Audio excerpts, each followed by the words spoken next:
to relearn English for a few months. I used to speak more Italian than English, or even better than my Arabic.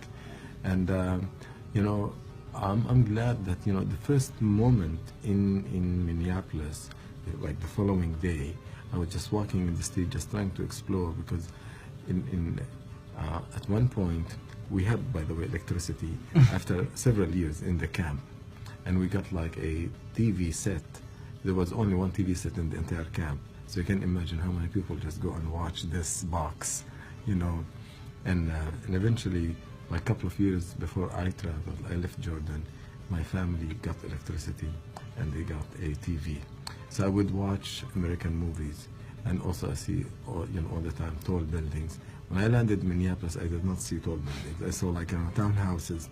So I was just trying, the following day, first day in America, I was just walking, and I saw like an older lady. When she saw me, smiled, and I thought maybe she was smiling at someone else, and she was just very welcoming. And I kept walking, went to the store, I bought stuff. Everyone was friendly, and it really opened my heart. And then I said, wow, this society is great, and I would like to be here. So that's my story. I went to school in the University of Minnesota. What did you study? I studied civil engineering, but I never really, I switched interests. I found that maybe my true interest is in working with people and serving. And that interest was developed when I was on campus. I would watch American television news, and I see, a lot of our issues have been misrepresented. And I wanted to do something about it. But my field is engineering. And I became activist on campus. I became the president of the Muslim Student Association.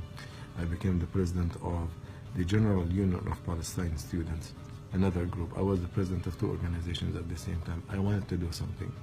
I wanted to communicate with people, and students were very open-minded, and they're all immigrants or descendants of immigrants. That was like a shock for me, because in Italy, if I lived there for 30 years, I would not get citizenship or residency. But in America, I knew that people can become citizens in a legal fashion. They can pursue their dreams, and they can be anything they want.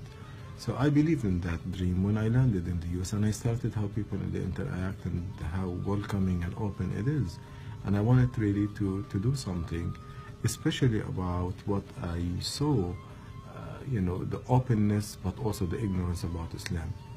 I knew that there were like hundreds, if not millions, of American Muslims, but there was no organization, there was no national voice or face that I can identify with. So much talk about Arabs and Muslims, because, again, I lived in an Arab country, not in a Muslim country per se. I identified as an ethnic individual, but I never really saw the universality of Islam until I left Jordan, and I saw people from different countries who were Muslim. I never interacted with them.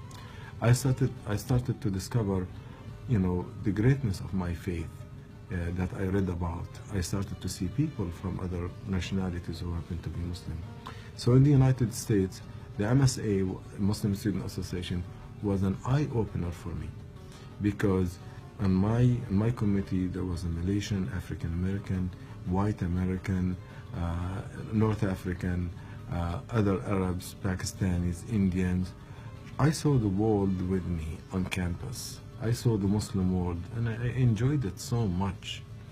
And it reminded me also of the early days of Islam, where in Mecca, there's so much diversity, that people enjoyed their sense of brotherhood and sisterhood.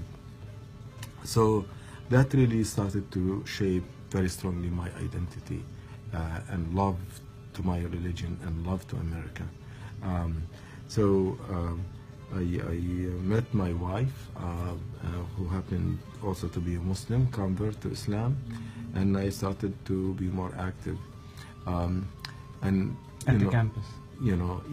Different campus in Wisconsin, and we got married in Minneapolis.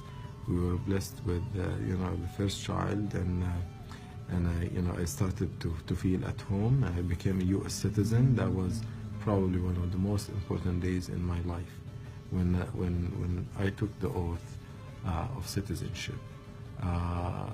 That moment, I felt that my personality, my identity transformed. I started to feel not only that I will carry an American passport, I'm gonna carry American ideals, which happen to be very Islamic. And there is a country, there is a system of government, there is a system of transparency, there is accountability, there is democracy. All of this in that oath as being citizen. So I felt officially I am now part of the society. I will act as a citizen. But also there is a big challenge. There's so much misunderstanding about Islam. So I decided that, I can do something about it. But I did not have the tools. I did not know how to speak to the media. My English is broken, maybe until now. I have an accent. But I did not allow these, incomplete, qualities of a traditional American spokesperson to discourage me from moving on and doing what I can. So I met Ibrahim Hooper, who was a Muslim, and he would come to the Friday prayer on campus. And he saw me as the president of MSA, and there were some media opportunities, but I was not qualified. I don't know how to look at the camera, I don't know how to speak, and I realized that this is a serious shortcoming. So luckily he met with me and started to give me tips.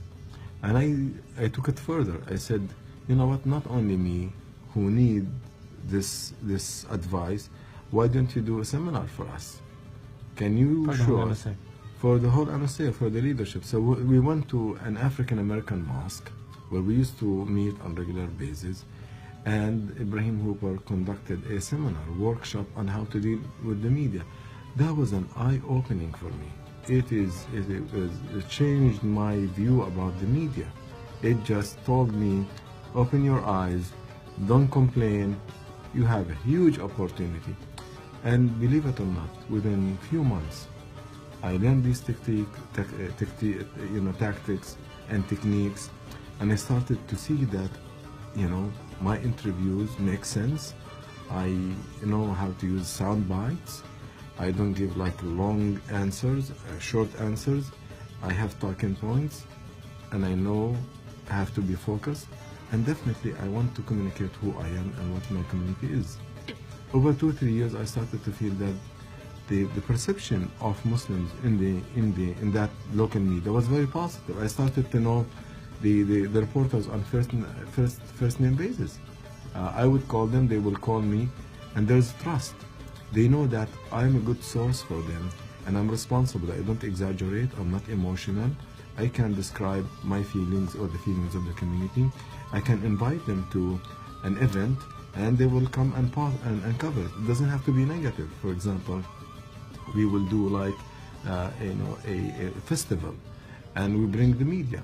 We do the prayer of Eid at the end of the month of Ramadan, and you will get nice coverage. And people started to see the difference of media coverage because we engage the media. We now are defining ourselves. We work with the media. The media is not against us. We're not against the media. The media wants to do a good job, and we have to do a good job. That became the nucleus of CARE, that I wanted really to take it on the national level. Meanwhile, I was offered to work for the Islamic Association for Palestine, a pro-Palestinian cultural association in Texas. I went there, but I spent there 1 year, but I always wanted to take the narrative that we started in Minneapolis to the nation. And even during my presence at the Islamic Association for Palestine, most of my work was what I did in Minneapolis, conducting seminars nationwide on the techniques I learned on how to write a press release, how to communicate with the media, how to conduct interviews, how to design events that are media oriented. I conducted at least maybe 30 to 40 seminars. But after that, I decided it's time to go to Washington. Ibrahim and I talked, and we decided to go to Washington with a minimum budget. We opened a small office next to the White House, and we called it CARE, the Council on American Islamic Relations. We focused on being disciplined and concise messaging. So whenever there's any story in the media, we just send our perspective in a journalistic standard format that the media appreciates and consumes. And we started to see that our views, our perspective has become part of the media coverage. We would be hosted on local and national television and present perspective. So our visibility started to be known in the community, and we said we will defend the rights of Muslims. So one of the first cases of discrimination happened at Quality Inn Hotel. A lady was hired and fired because of her hijab. She was hired, signed the contract, but the manager told her, make sure that you don't come back with this thing on your head. And she said, I can't, this is my religious